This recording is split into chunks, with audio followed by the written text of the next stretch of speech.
Hi guys, so in lots of the comments to some of my videos, people talk about hooking weapons, okay? And sometimes these are hooking swords, sometimes they're things like axes and warhammers, and sometimes even flails, okay, which perhaps can have the ability, if they have a length of chain, to wrap around an opponent's weapon. Certainly this was popular in movies, particularly in the 1950s and 60s. It was a popular thing for fight directors to do.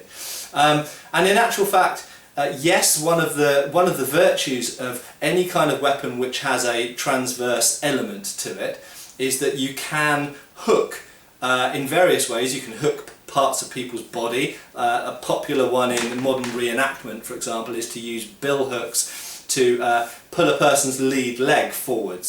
So if you're fighting in a bill block, to reach forward with the bill behind their knee, and you can do it fairly safely and fairly gently, behind their knee or even ankle sometimes, and just pull towards yourself, and of course their front foot goes out on the grass and they fall over, and it looks funny, and it's good fun to do, but not so fun to have done to you. So yes, hooking weapons of many kinds. Axes can do it, warhammers can do it, maces can't usually do it because of their design, unless they're a specific type of design.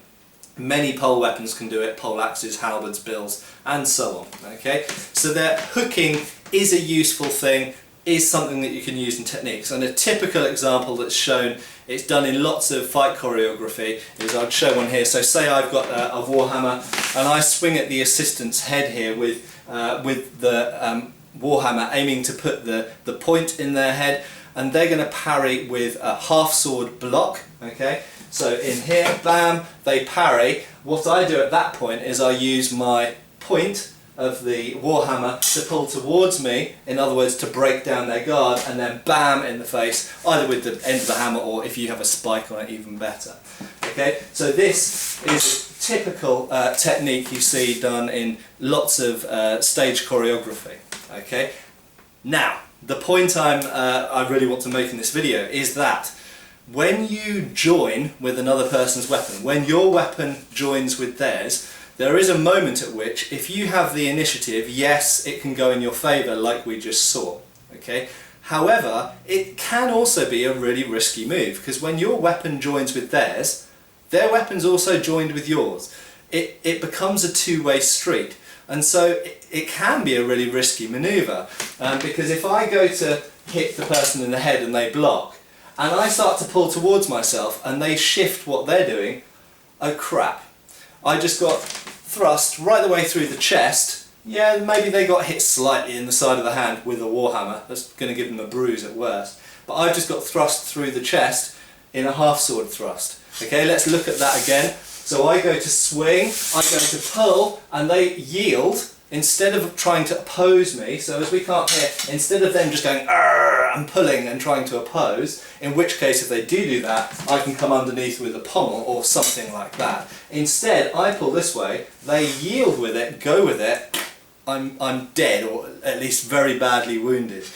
Okay, so one of the dangers of hooking stuff is when you hook it, the opponent can also hook you, okay, can also use it against you. Let's look at another version of that.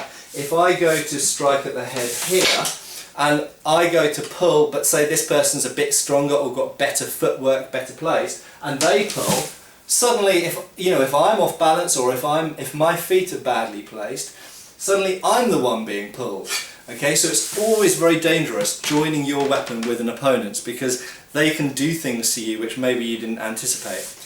I'm going to apply this just to finish off as well to grabbing a person's sword. So if for example we're in a situation whereby, let's say I'm unarmed and my assistant here swings at me, I'm an innocent peasant but I've got some secret knowledge, and they swing at me to cut me down, and I close in with their hands, okay, and grab their sword.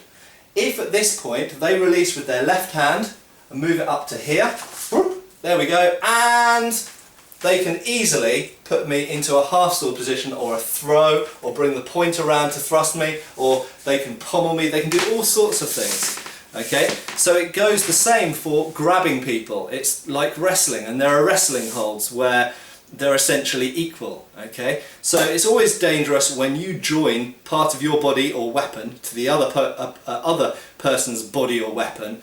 Sometimes you can end up just equalising the situation and there's no benefit to it.